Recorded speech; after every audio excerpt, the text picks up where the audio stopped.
उसका हुआ? पुरुषोत्तम को गारंटी चाहिए तो उसका इस केस में नाम नहीं आएगा। उसने बोला है कि वो वापस फ़ोन करेगा। वैसे मैंने मेरे बंदे लगा रखे हैं उसकी तलाश में। सर, इस माया के दोनों बेटे योगेश और जगदीश हमारे पास हैं। सर हो सकता है इन दोनों बेटों को कुछ पता, पर हमसे छुपा रहे हो। जगदीश दादा, आपने कैसे मान लिया कि बाबा हमें ऐसे ही छोड़ के चले गए? मुझे तो बचपन में भी यकीन नहीं था और अब भी नहीं है। तू 9 साल का था और मैं 14 साल का, तो बचपन से तेरा था यार। तुझे लगता है बाबा ने मुझे कुछ अलग से कहा इसलिए मुझे यकीन हो गया? जितना तुझे पता है उतना मुझे पता है। जब उतना ही पता तो कैसे यकीन कर लिया कि बाबा हमें छोड़ के चले गए? जो आई ने बोला मैंने मान लिया, बस। मुझे इस केस के बारे में और भी जानकारी चाहिए। किसका मर्डर हुआ था, कब मर्डर हुआ था?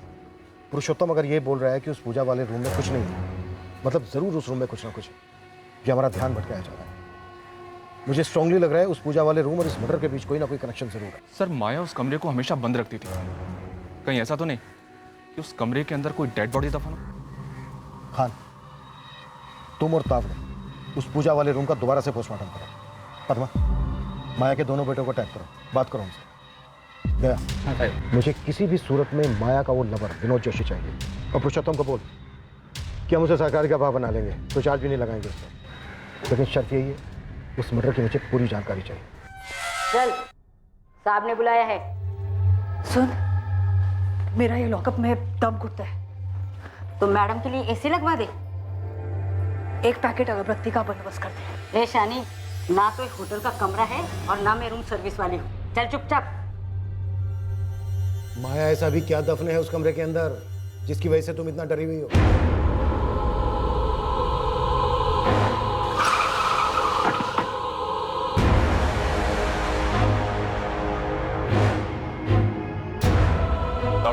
सर, इस कमरे की हर दीवार का 1-1 इंच बाहर निकाल कर देखना है।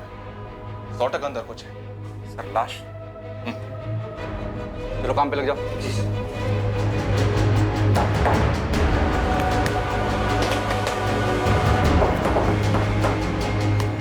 इसकी लाश है उस कमरे में। साहब मैं बोली ना आपको, मैं उधर से पूजा करती है। पूजा पूजा भक्ति से की जाती है माया,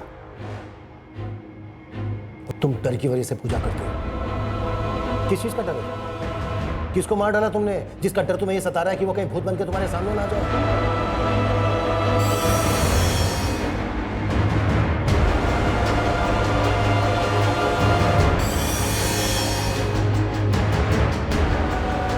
साहब उधर कोई लाश नहीं है।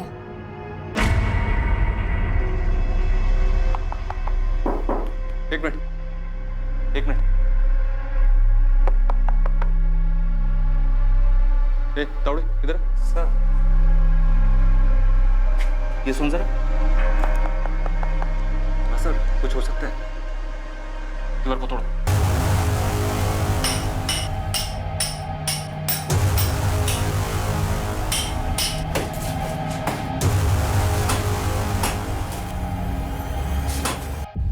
योगेश भागा नहीं है मैडम, बस थोड़ा परेशान है। ठीक है, लेकिन है कहाँ पर? फोन नहीं उठा रहा है, गैराज भी नहीं जा रहा है, घर पर भी नहीं है। क्यों?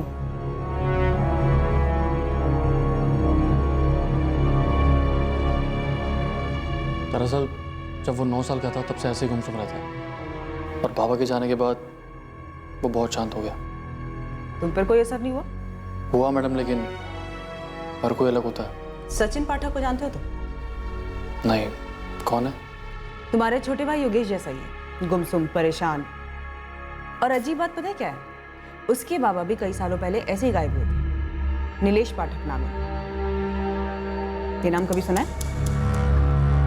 नहीं मैडम, ये नाम कभी नहीं सुना।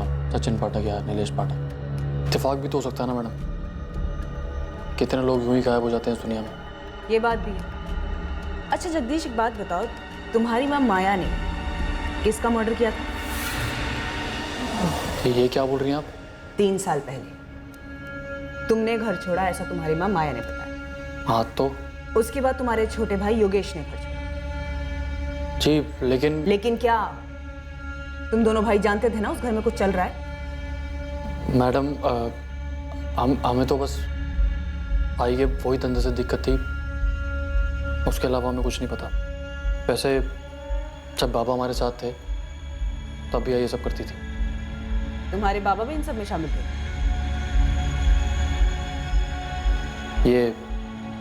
ये आदमी विनोद जोशी, ये पता नहीं आई कि जिंदगी में कहां से आ गया, लेकिन जब से आया ना मैडम, पैसा बरसने लगा। जगदीश, वो आई। सुन रहे बाड़ा, घंटे भर के लिए बाहर जाके खेल। पर क्यों आई? आई बोल रही है ना, जा बाहर जा।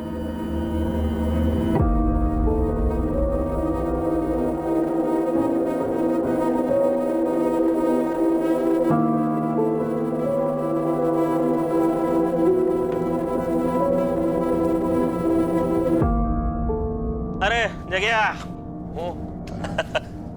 ठीक है, आइसक्रीम वाइसक्रीम खा, हाँ चॉकलेट वाला। बाबा कारपेंटर काम करते थे, दोपहर में आई के पास अलग अलग लोग आते थे। ये समझने में ज़्यादा देर नहीं लगी कि क्यों आते थे और वहाँ क्या होता था।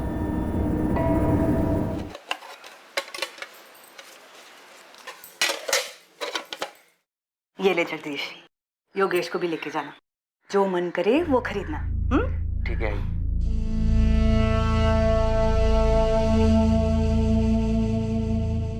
हम बच्चे थे, नई नई चीज़ें खरीदना अच्छा लगता था। योगेश और छोटा था, ना ही उसे कुछ समझ में आता था, ना ही कुछ पता चलता था। मैंने भी उसे कभी समझाने की कोशिश नहीं की।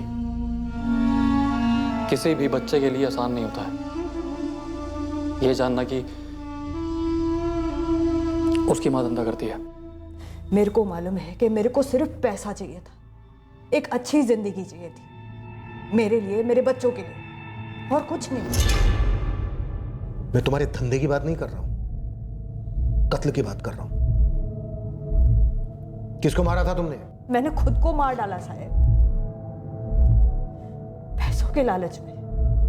मैं खुद रोज मरती थी। मैं अपने पति की कमाई से खुश नहीं थी। वो तो बस एक कारपेंटर था, उसकी कमाई से कुछ नहीं होता था।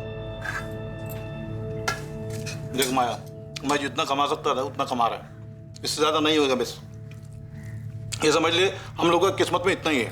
पढ़ी लिखी नहीं है लेकिन इतना जानती है, गरीब पैदा होना किस्मत की बात है, लेकिन गरीब मरना बेवकूफी। तो ये भी जानती होगी ना, ये जितना चादर होता है उतना ही पैर फैलाना चाहिए। शादी के टाइम पे एक दूसरे का औकात बराबर से मालूम था ना हम लोग को। तो क्या औकात बदला नहीं जा सकता? जितना कमाता हूं उतना ही है, नहीं हो पाएगा उससे ज्यादा मेरे से। और ये फालतू का ना सपना देखना बंद कर दो। मैं नहीं छोड़ पाई अपने सपनों को। सपने देखना कैसे छोड़ सकता है कोई?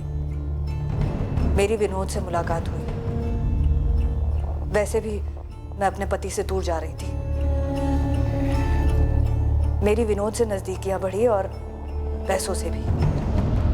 क्या बकवास कर रहा है? पागल हो गया है क्या? अरे इतना क्या फड़फड़ा रही है तू? हाँ, ये देख, ठंडे दिमाग से सोच। जो तेरे मेरे बीच में है, जो तेरे और प्रशांत के बीच में है, वही तो करने को बोल रहा हूँ तेरे को। विनोद, मेरे साथ ऐसी बात करने का नहीं। निकल इधर से। ओ बाबा, जाता हूँ मैं, लेकिन ना तू खुद चल के सामने से मेरे को ये बोलेगी, और वो भी लव कर। ए माया, अरे लेकिन बैठना रे बाबा। देख, जितना सोचने में बुरा गंदा लगता है ना, वैसा बिल्कुल भी नहीं है। देख, तू दोपहर को अकेले रहते, मैं कैसा आता है, मेरे जैसा कोई और आएगा। देख, करना तुझे वही है जो हम करते हैं, लेकिन सोच, तगड़े पैसे मिलेंगे, तगड़े। तेरी जिंदगी ना ऐसे फटकन बदल जाएगी। हाँ, एक दोपहर का 2000, 1000 तेरा, 1000 मेरा।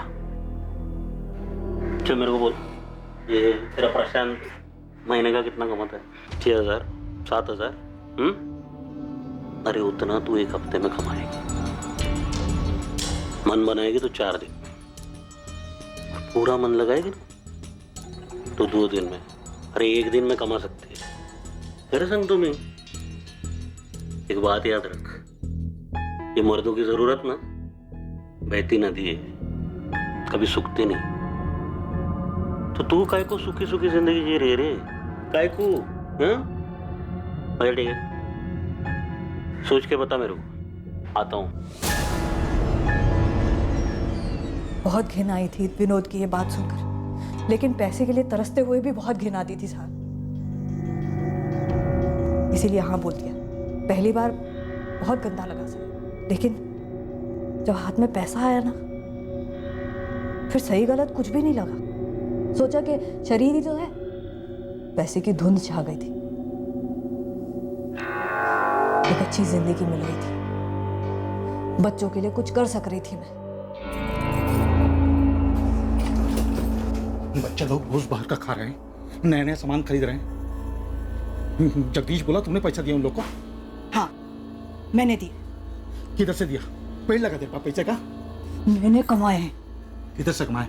कमाए बोले तो किधर से कमाया? मैं क्या पूछ रहा हूँ, किधर से कमाया माया? और मला, शरीर बेचती है अपना, सोती है लोगों के साथ। शरीर मेरा है, मैं बच्चों को वो दे रही है जो तू अपने अगले जन्म में भी अपनी कमाई के साथ नहीं दे सकता। बच्चे लोग को मालूम है कि उसकी माँ क्या है? बोला बच्चे लोग को तुमने?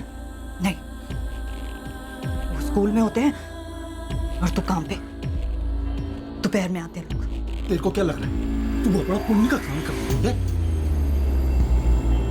पुण्य और पाप से जिंदगी चलती है, पेट भरता है उससे। जिंदगी जिंदा लोगों की होती है और तू लाश है, घटिया सड़ी हुई लाश। पर मेरी ही चिता पर तो पक रही है ना रोटी। बस मैं तो यही जानती।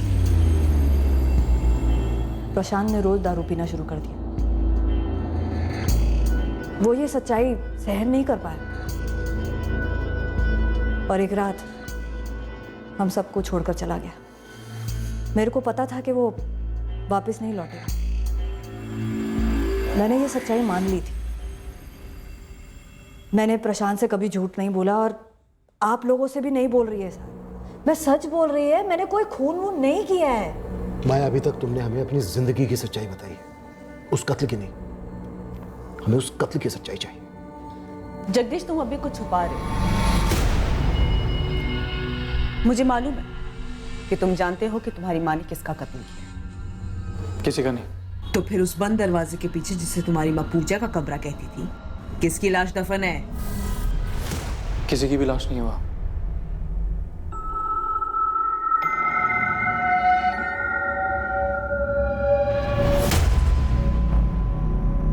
सर, यहाँ तो कुछ दिख नहीं रहा।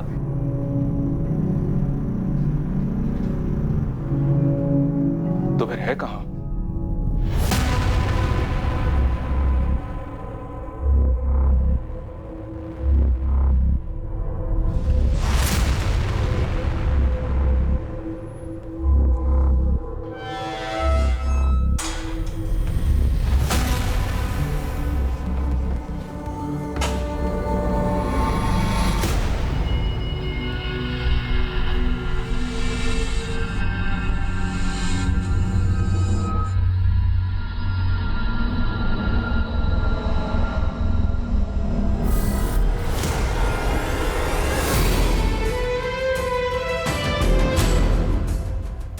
कौन है?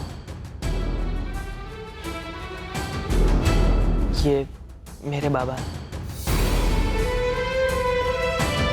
तुम्हारा नाम क्या? सचिन पाठक। क्यों? नहीं, ऐसे ही पूछा।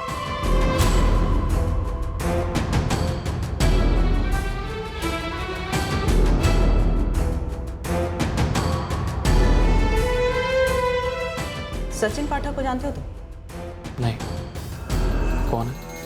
उसके बाबा भी कई सालों पहले ऐसे ही गायब हुए थे। नीलेश पाठक नाम है। ये नाम कभी सुना है? मेरे बाबा हैं। जब दिल अपराध बोध में डूबा होता है, तब घृणा अपने कुकर्मों से नहीं बल्कि खुद से होती है। माया के घर में कुछ छुपा जरूर था जो पुलिस के हाथ नहीं लगा था, लेकिन वहां जो था उसके बारे में कई लोग जानते थे और अच्छी तरह से जानते थे। एक अजीब इत्तेफाक कहिए, एक एक्सीडेंट कहिए या नियति का लिखा कहिए, जो भी कहिए, पर इस आम से दिखने वाले एक अवैध कोठे पर हुई इस साधारण सी रेड की वजह से कई असाधारण सच्चाइयां उभरने वाली थीं, जो कि सालों से खामोशी के कफन में दफन थी।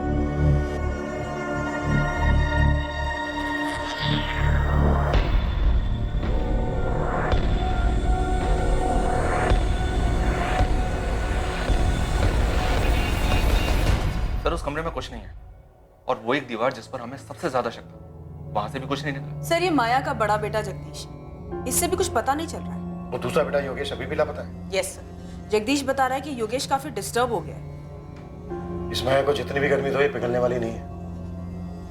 विनोद जोशी का क्या स्टेटस है?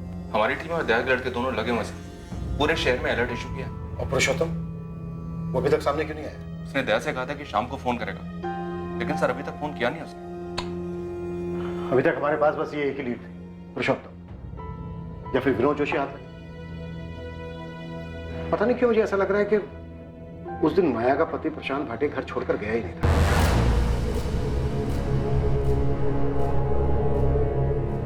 बारह साल हो गए, 12 साल से लेकर आज तक उसकी कोई खबर नहीं है।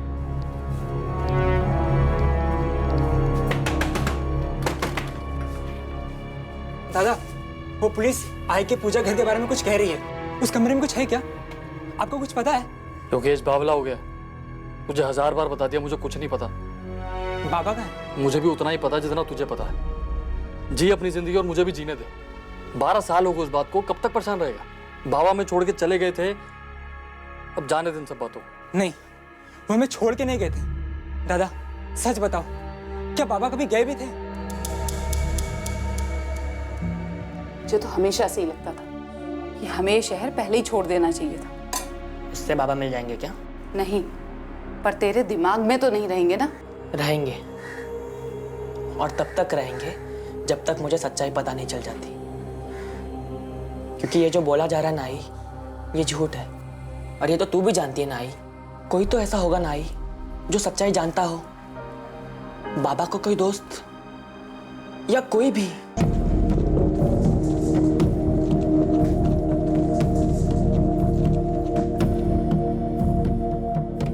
योगेश बाबा हमें खुद छोड़ के चले गए थे, वो है कहीं? ये सब तेरे दिमाग का वहम है। कोई वहम नहीं है, मुझे अब पक्का यकीन है कि आई ने ना बाबा को मार डाला। और उस कमरे में ना जरूर कुछ है। उस कमरे में कुछ नहीं है। तू एक काम कर, उस कमरे में ढूंढ, पूरे घर में ढूंढ, पूरी दुनिया में ढूंढ, लेकिन दोबारा मेरे पास दुखड़ा लेकर मत आइयो। वैसे जिंदगी खराब है, तू जा यार।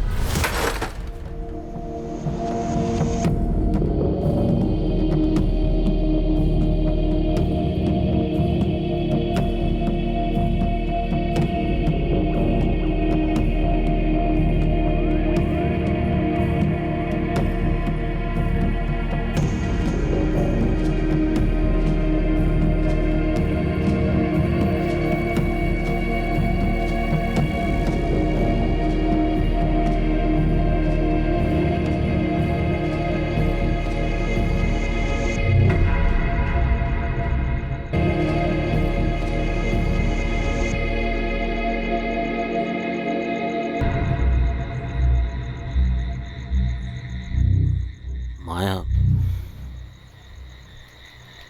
तेरे को डर नहीं लगता?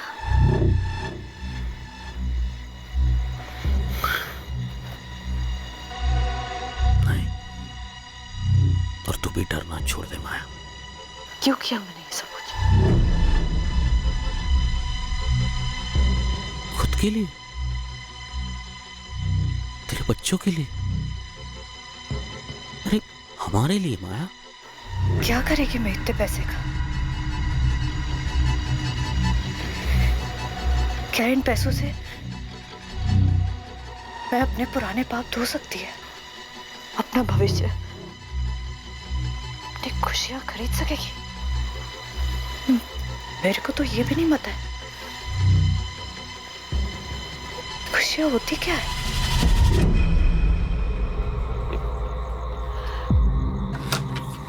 माया,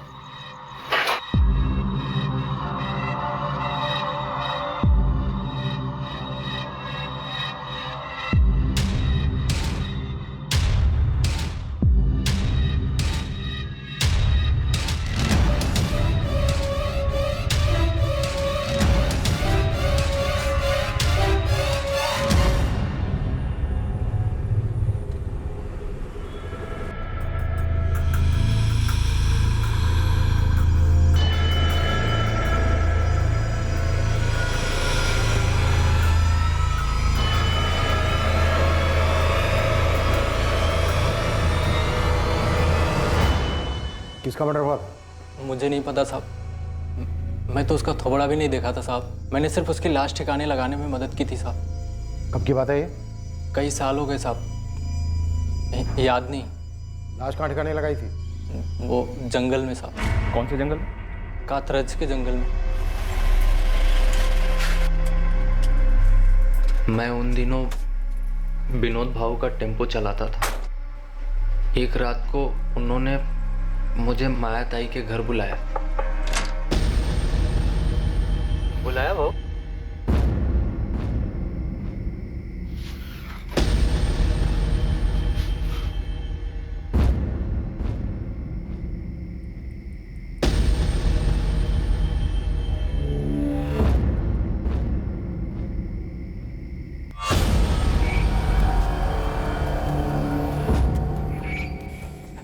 ये कौन?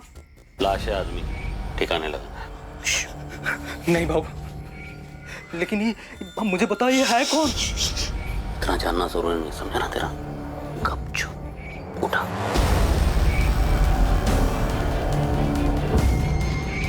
उसी रात हम उस लाश को कातरज के जंगल में ले गए।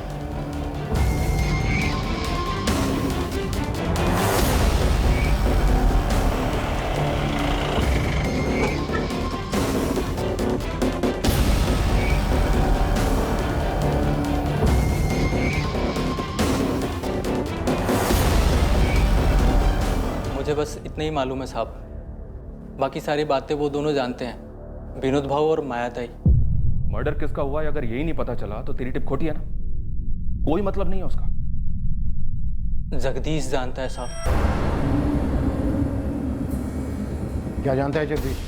वो जानता है मर्डर हुआ था, तो ये भी जानता होगा किसका हुआ था।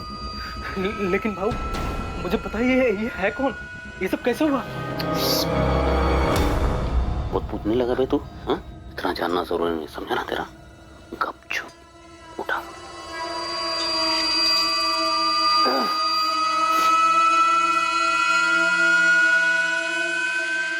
जगदीश वही था, उसने शायद खून होते हुए देखा हो साहब। और तेरा ये विनोद भाव कहाँ मिलेगा सर? पूर्वी लॉज में।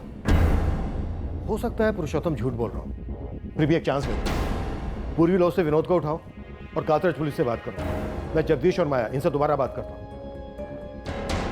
खान इतना तो पक्का है कि उस घर का कुछ ना कुछ अतीत है, काला अतीत।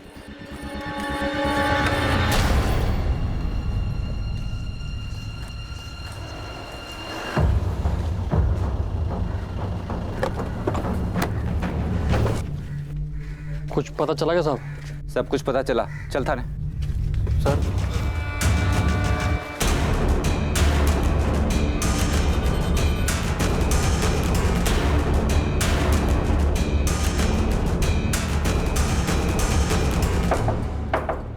Room service.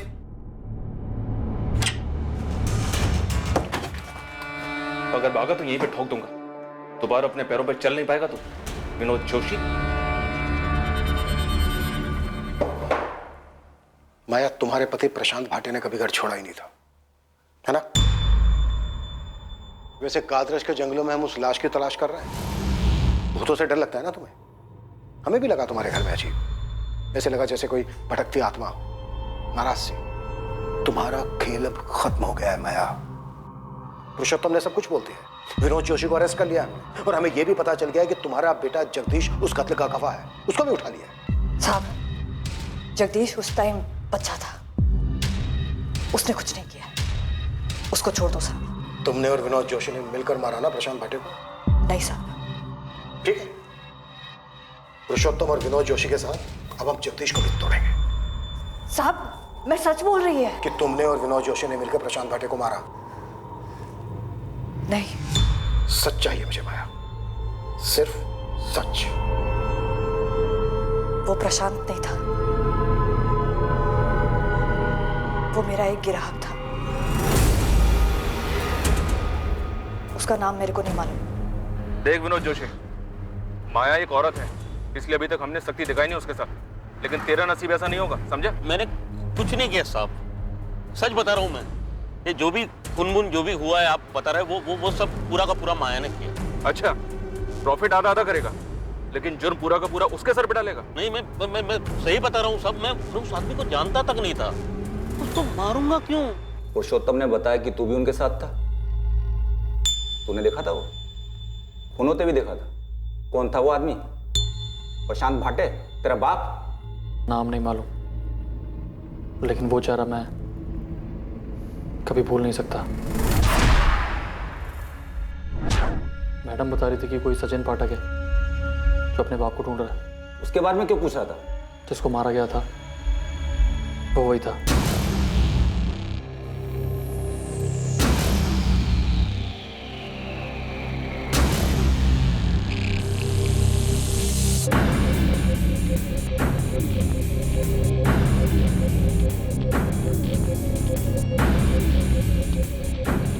मेरे को लगता है ये मर गया।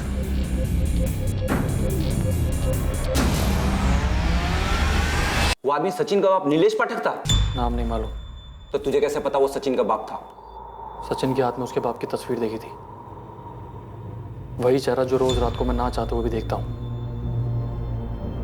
मेरी आई भी देखती होगी। इस पैसों के लालच ने पहले मेरे को मारा, फिर मेरे हाथों उस ग्राहक को मरवाया।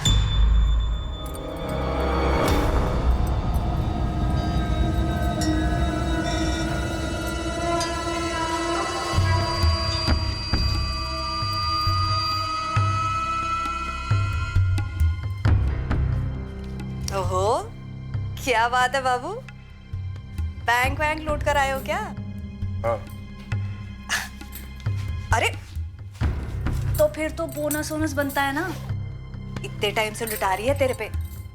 5,000 तो निकाल उस बंडल से। 2,000 भी तेरे औकात के हिसाब से बहुत है। औकात की बात करता है? औकात? अब तो मैं 5,000 ही लेगी। देख, सोड़। क्या कर रही तू? सोड़। साली क्या? साली।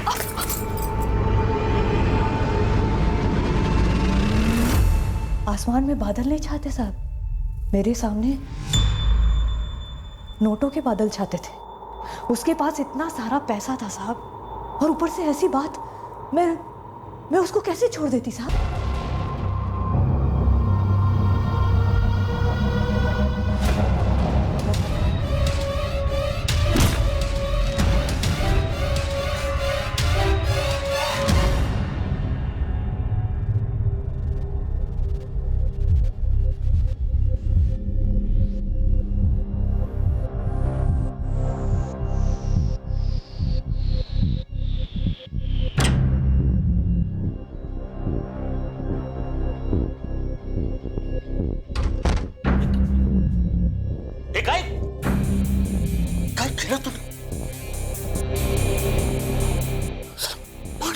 नोटों की गड्डी लेकर घूम रहा था साला।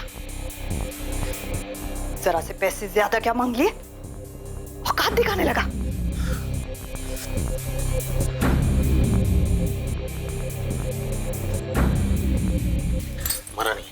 मरा नहीं है, सांस चल रही। अस्पताल लेके चलते।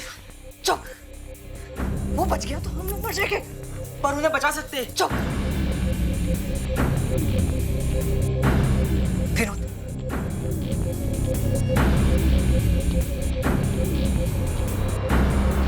नहीं आई। ये क्या कर रही हो?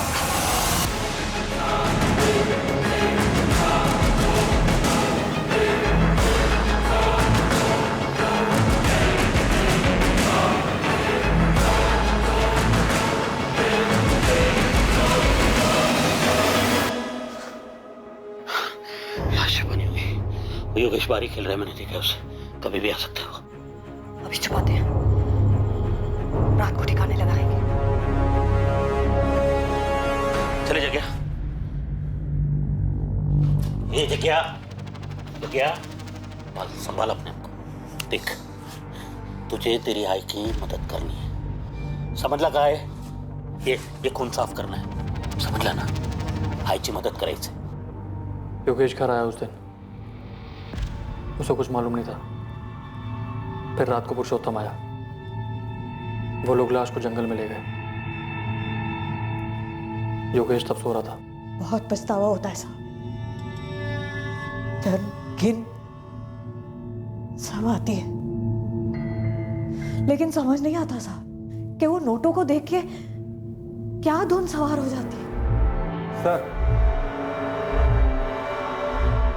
ये था वो आदमी जिसको इन्होंने मार डाला। ये तो नीलेश पाठक है ना, सचिन का बाबा? हाँ सर, जगदीश को याद था ये चेहरा।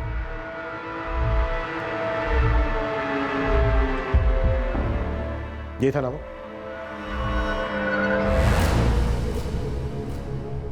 सचिन, तुम्हारे बाबा नीलेश पाठक अब इस दुनिया में नहीं है।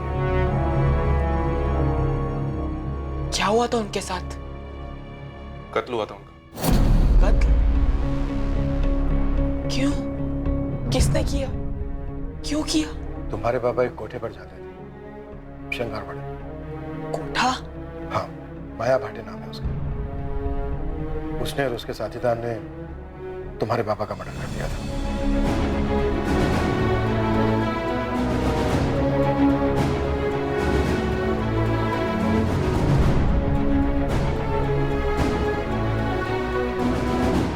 सचिन का पिता नीलेश पाठक 21 जून 2009 को अपने साथ एक 1.5 लाख की कलेक्शन कर अपने घर लौटने से पहले माया के घर गया था।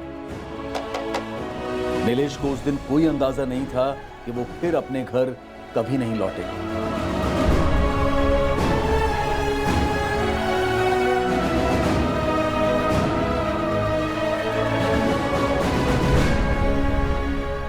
जुलाई 2009। हाँ, इस केस फाइल के हिसाब से 2 जुलाई 2009 को यहाँ कातरज के जंगल में एक लाश मिली थी।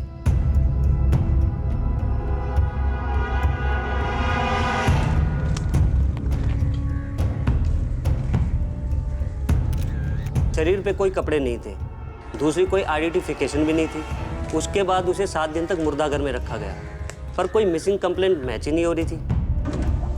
उसके बाद 9 जुलाई 2009 को उस लावारिस लाश का अंतिम संस्कार कर दिया गया। इस केस के इन्वेस्टिगेशन ऑफिसर 3 साल पहले रिटायर्ड हुए। इस नीलेश की मिसिंग रिपोर्ट दर्ज नहीं हुई थी, बस इसके खिलाफ पैसे लेकर फरार होने की शिकायत की गई थी।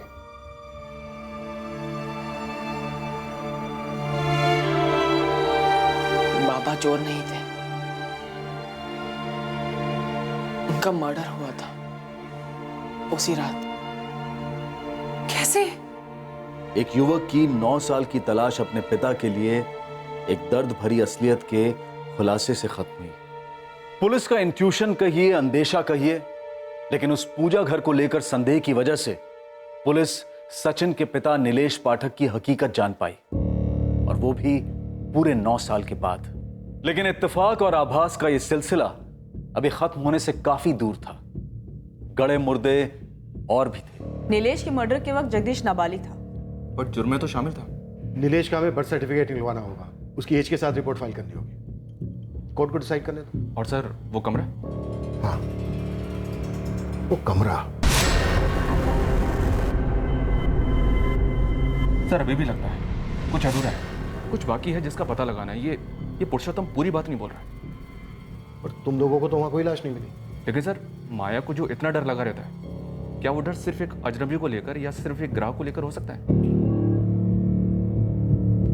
प्रशांत भाटे, उसका पति, जो कभी घर लौटा ही नहीं।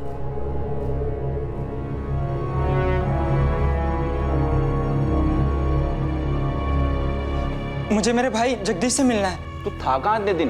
तेरा फोन भी बंद था। है कहाँ वो? आई ने किसी को मार डाला था। आपको इतने साल से मालूम था? मेरे सामने ही हुआ था योगेश। अब ये नहीं कहना कि तुम्हें नहीं मालूम कि बाबा कहाँ है। दादा,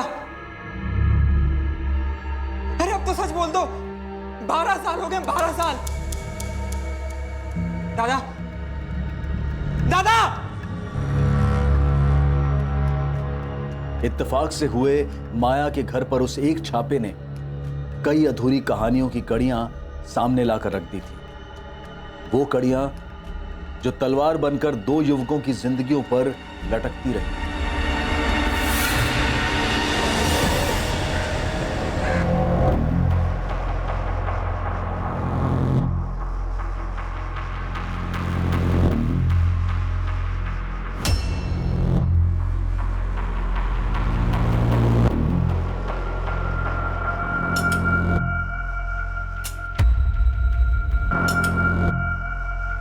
आखिरकार योगेश का बड़ा भाई जगदीश टूटा। वो उस राज को अपने अंदर और नहीं रख पाया जिसने सालों से उसे और उसके जमीर को बंदी बना रखा था।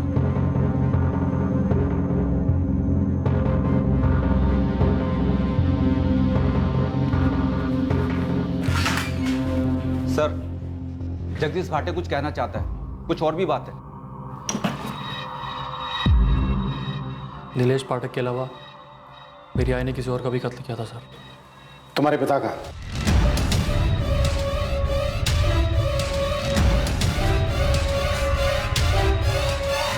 माया, तुम्हारे बेटे जगदीश ने सब कुछ सच सच बता दिया है।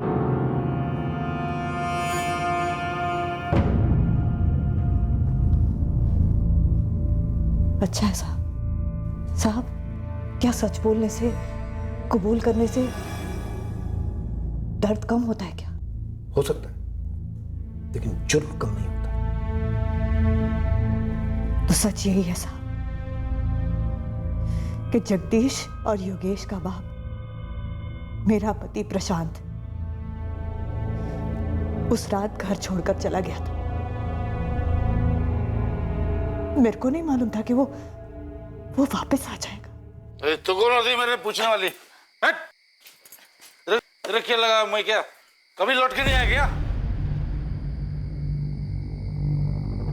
तेरा हाथ भी लोग जो साला दिन में आता था अभी रात को भी आने लगा क्या इधर?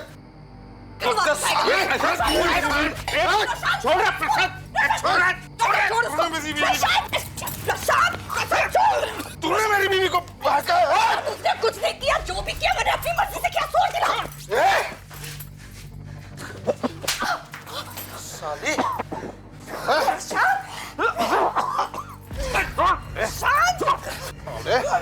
पिल्ले साले छोड़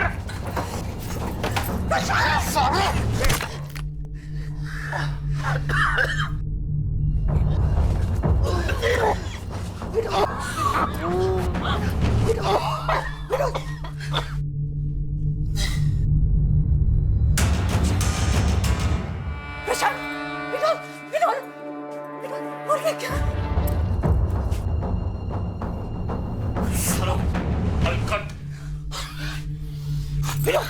इसको हॉस्पिटल लेके चलते। चल मारो, मार डालेंगे उसको। क्या बोल रहा है? खत्म कर दे उसको। विनोद, क्या बोल? खत्म।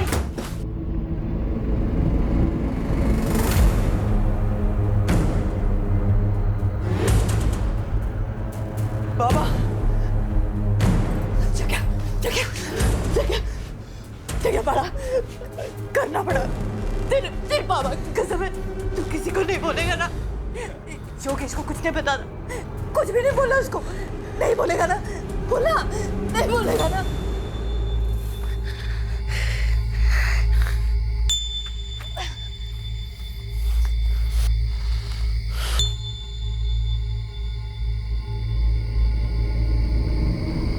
जगह मदद करनी होगी तुझे।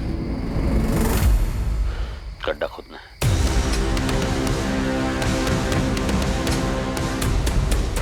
उस रात के बाद मैंने वहां पीछे कभी कदम भी नहीं रखा। जब भी वहां देखती थी तो वो खड़ा दिखता था, घूरता हुआ। मैंने ये सब कुछ क्यों किया, मेरे को इसका जवाब कभी नहीं मिला सर। पहले अपने पति को, फिर उसकी राख को। साहब, उन दोनों की आत्मा से ज्यादा ना मेरे को अपने आप से डर लगता है। क्या मैं किसी और को भी मार देगी क्या? मेरे जीते जी ना ये डर जाने वाला नहीं है साहब, ये मेरे को मालूम पड़ गया।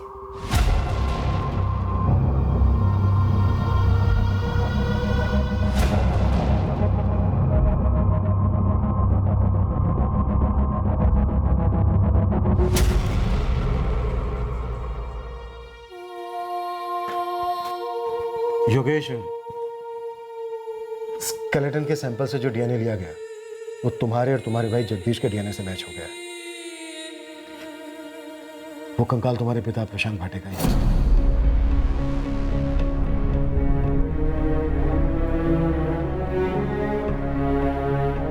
मुझे मालूम था सर, मेरे बाबा मुझे कभी ऐसे छोड़ के नहीं जा सकते थे।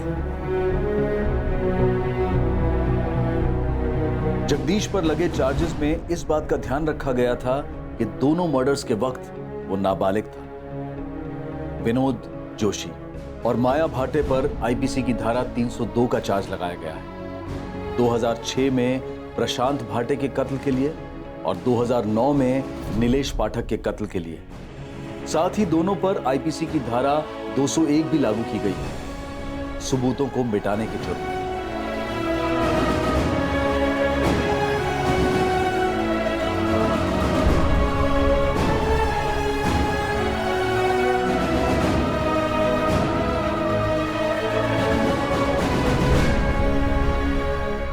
एक कत्ल 12 साल पहले हुआ और दूसरा कत्ल 9 साल पहले, और दोनों के बारे में किसी को भनक तक नहीं थी। 9 साल पहले अगर नीलेश पाठक पैसों के कलेक्शन के बाद माया के कोठे पर ना गया होता तो क्या होता? 12 साल पहले अगर माया का पति प्रशांत उस रात घर ना लौटा होता तो क्या होता? आने वाला खतरा अदृश्य होता है, लेकिन जब कोई जुर्म के साए में डेरा डाले तो वो खतरे के साए से दूर कैसे रह सकता है भला? माया ने अपने ही हाथों अपने जमीर की सुई तोड़ी थी। अपने ही पति प्रशांत को मारकर उसे अपने ही आंगन में गाड़ने में माया को कुछ गलत नहीं लगा। उसी तरह उसने नीलेश पाठक को पैसों के लिए मारकर उसकी लाश को जंगल में ठिकाने लगाया। पर माया ने अपनी पूरी जिंदगी डर और अफसोस की गिरफ्त में बसर की। ये एक दस्तूर है कि जुर्म मुजरिम का सुख चैन छीन लेता है और मुजरिम से जुड़े लोगों का जीना दुश्वार कर देता है। सोचें, समझें और सतर्क रहें कि लालच और स्वार्थ जीवन धारा पर हावी ना हो जाए। जैसे ही उमड़ती लालसा का एहसास हो, सतर्क होकर पीछे हो जाएं। जुर्म के लपेटे में ना आए, उस लालसा की आग में खुद को ना जलाएं। अब मैं अनूप सोनी आपसे विदा लेता हूं। याद रखें, क्राइम और आपके बीच में सिर्फ इतना फर्क है कि आप कितने सतर्क हैं। सतर्क रहें, सुरक्षित रहें